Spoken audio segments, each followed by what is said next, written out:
Hello everyone, this is my learning target creation video to give you some help, guidance. This is a short segue to the major performance assessment that you have due in Module 10. You'll be creating a selected response test based on one of the three EdTPA assessment, special education, early education, or elementary education handbooks, which you can find at the end of Module 4. So if you are in 7 through 12, you'll do the special education, although you don't have to. And of course, 1 through 6, you would do elementary education, and birth through 2, you would do early education. All right, you should begin creating your learning targets now. In this module, I recommend focusing on the assessment part of each handbook and having one vocabulary objective, which lends itself well to matching, because you're going to have 4 separate types of questions. Fill in the blank, true and false, multiple choice, and matching. So vocabulary lends itself to matching, as you will see when you read Chapter 5 of Chappuis and Stiggins on how to create a selected response test. Of course, first you should become familiar with the handbook, decide which section, and I would recommend just focusing on one section because you're only going to make a 20 question test or 25 questions, but that's your limit, 25 questions. Of course, that's just my opinion. According to Chappuis and Stiggins, there are 5 types of targets: knowledge, reasoning, performance, skill, product, and disposition. We will be focusing on the first 2, which are a good match for selected response tests. That's knowledge and reasoning. Knowledge targets are those we're used to seeing on teacher-made tests, and what the opponents of large-scale tests claim, that is all our state assessments cover. Verbs that are appropriate for knowledge targets are describe, explain, list, identify, define, etc. We avoid verbs, and that's in all areas, like understand, know, become familiar with. These are general, not specific, and how do you measure understanding? So you have to be specific so your students know exactly what you're expecting. I say these are non-actionable. You can't see someone understanding or becoming familiar with. Reason targets are one of my ones that my students struggle with writing, and you might as well.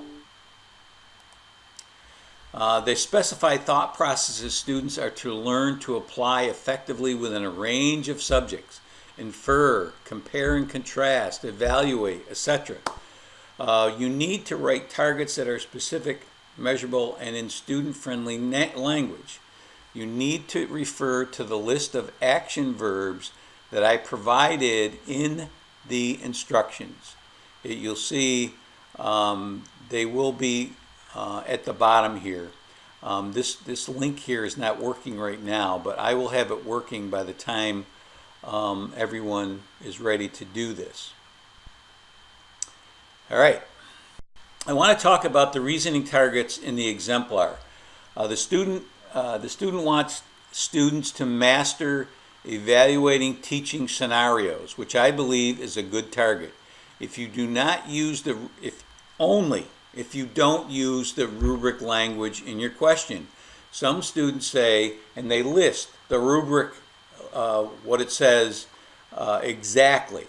So that's not a reasoning question. A student doesn't have to know. They just have to, because this is an open book test, they just have to go and look, oh yeah, there are the 3 things they need for this grade on a rubric for a 3.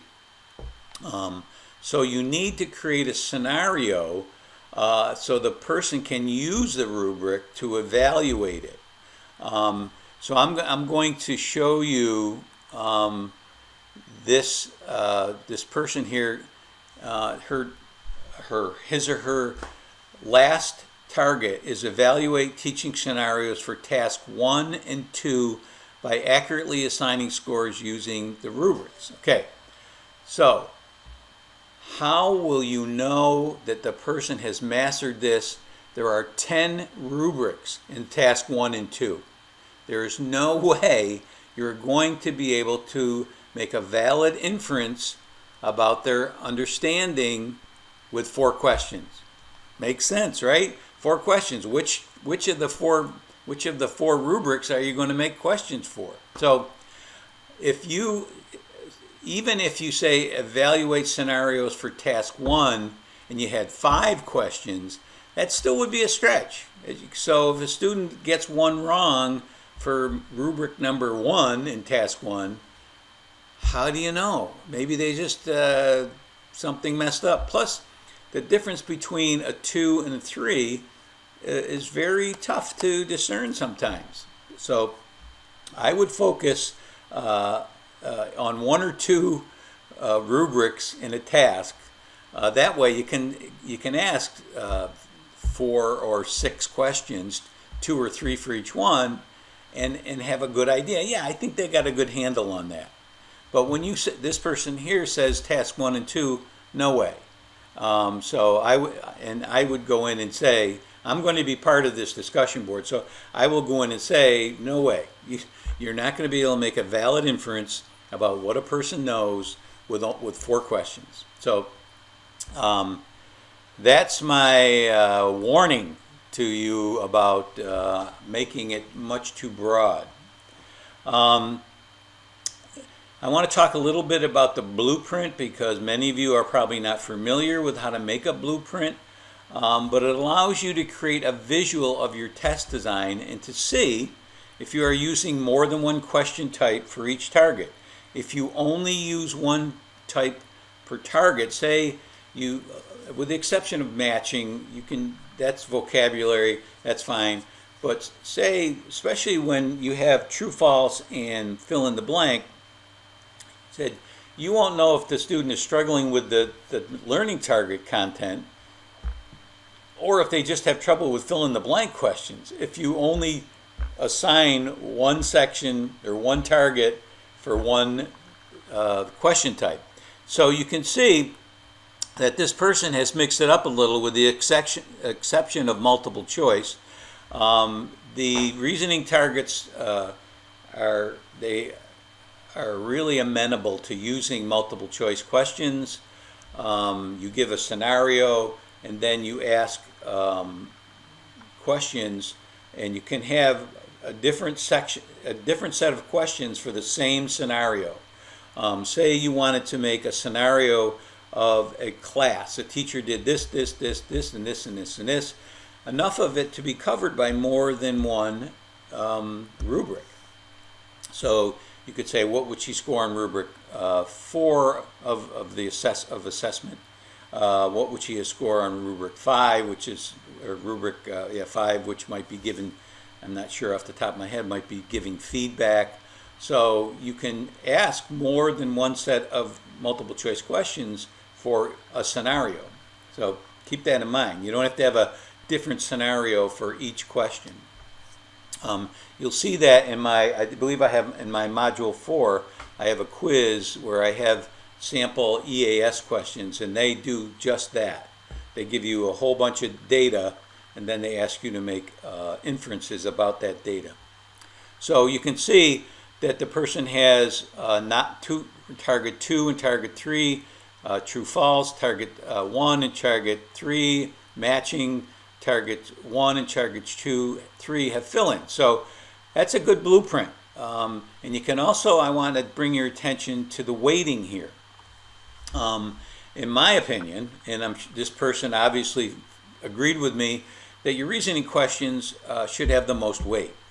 And this person, you can see there's 4 questions, 40 points. You could have 5 questions, 8 points. It would still be 40. They have 25 points for target 3, 25 points for target 2, and 10 points for target 1. That's the vocabulary. And this person has decided that if he or she were teaching this handbook, that's where they would spend the least amount of time teaching it. So that's important. I have a blueprint template right here. If you click on it, it'll take you to a blank template which you can download and use. I believe it's a Word document. Yes, it is. It's a Word document. So you can fill that in. So I would recommend 4 targets. I think in some of my videos I might say 5, but stick to 4. It's going to be difficult enough to create this test with just 4 learning targets. So I want to make it as easy for you as possible. Although this is a challenging, not impossible, but it's a challenging assignment. But you're going to have 2 separate discussion boards where you're going to get feedback from different groups of people who take your test. So that way, so you don't panic.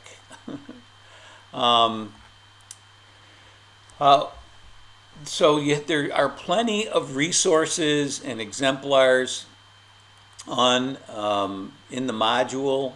Acting funny.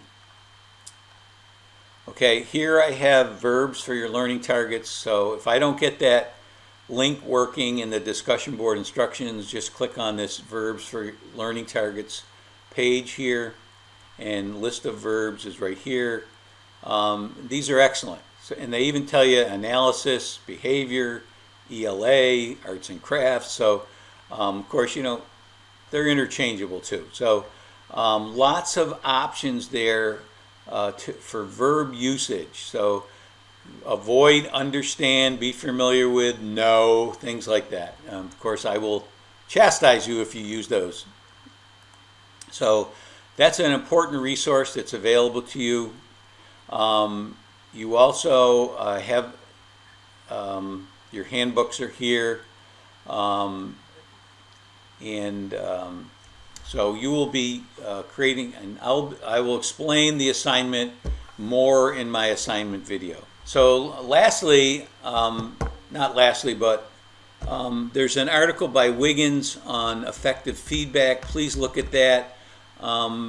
Your classmates need suggestions for improvement, not just nice job comments. Oh, I love your targets, and there's all of them say understand. So don't do that. That's false feedback. Make sure you give your classmates feedback. Lastly, I will end with this quote from our readings in the SPED module about teachers, how teachers use learning targets in the classroom. First, they share the learning target with students. I have a video, the SWABOT video, under ancillary materials, where a primary teacher is doing this. They make sure they understand it. Second, they have students do, make, say, or write things that produce evidence about their status on the learning target as they work. That's formative assessment.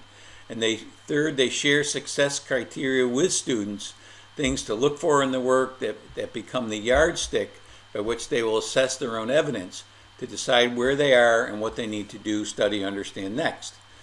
Makes sense. Where am I now? Where am I going? Where am I now? How can I close the gap? So that's it. Hopefully this will be a big help to you.